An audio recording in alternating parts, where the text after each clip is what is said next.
Japanese Tales, The Master. Though an expert in scholarship and in the masteries of the faith, the monk Yoshin from Mount Hiei found himself passed over for promotion year after year in favor of younger and much less experienced monks. He became so disappointed that he eventually left the mountain and wandered off toward Iyo province. On the way, he stopped at Akashi, a harbor in Harima. An epidemic had afflicted every household around Akashi. Yoshin found the villagers scurrying about. They told him about the sickness and explained that a monk and strolling diviner had come by and promised them that he could stop it. They were now hurrying around and on his instructions to distribute the things everyone would need to take part in the rite. Yoshin was shocked that such a charlatan should prey upon these poor gullible people, but he decided to try and join them and to see what would happen. The rite was to be in the next morning, and at dawn Yoshin dressed in his servant's clothes, for no monk of his station would ever travel alone, and helped the villagers carry the supplies to the beach. These included half a dozen buckets, white and glutinous rice, soybeans, cowpeas, fruits and nuts, ginger, small and large earthenware bowls, and clean straw mats, hand-woven cloth, stout cryptomeria poles, fine paper, oil, and many other things.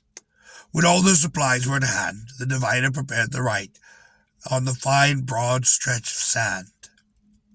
He sewed several widths of cloth into a curtain, which he hung upon the poles as to screen off a fairly large place.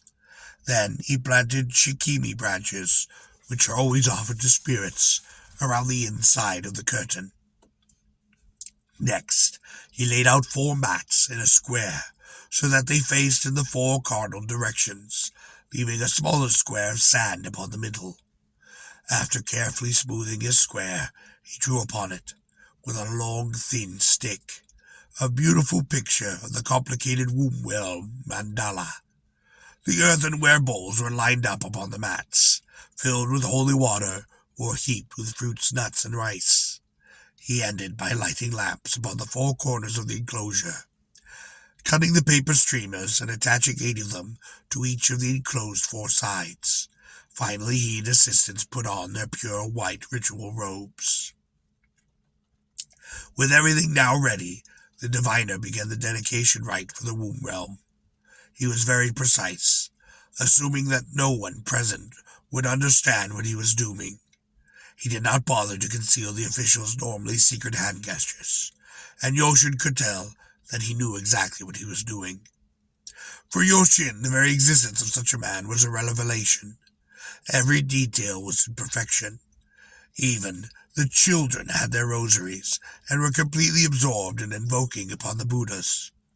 Yoshin had witnessed many such rites upon Mount Hiei, but he had never seen one so meticulously done. He was so fascinated that he decided to become the diviner's disciple.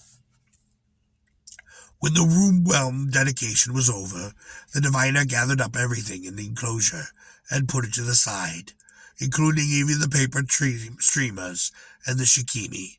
Then he took a new set of the same things and had made exactly the same preparations as before. On the smooth central square, he drew another mandala, this time the Vara realm, and dedicated it just as carefully. At the end, he dismantled everything, including the curtain, and heaped it all upon the first pile. Then he set the pile upon fire. Soon, even the buckets and water dippers were ashes. There was nothing left except the white garments the diviner and his assistants had on. The odd villagers saw clearly that the diviner wanted nothing for himself. Yoshin was determined to meet the man, and waited after everyone had gone for the right moment to approach him.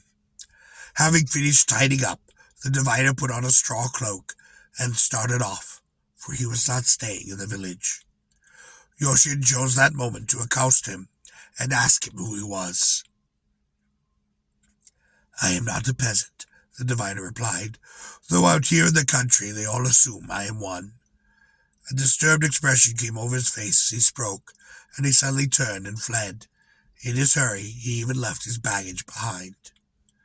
Yoshin was quite sorry, but back in the village he found out that as soon as the rite was over, everyone laying sick upon the houses had shaken off the fever and recovered. The villagers were running around excitedly with the news. In fact, the epidemic had disappeared that day, not only from the village, but from the whole province. The diviner had worked a simple miracle, and Yoshin hunted for him everywhere, but never did he find him again.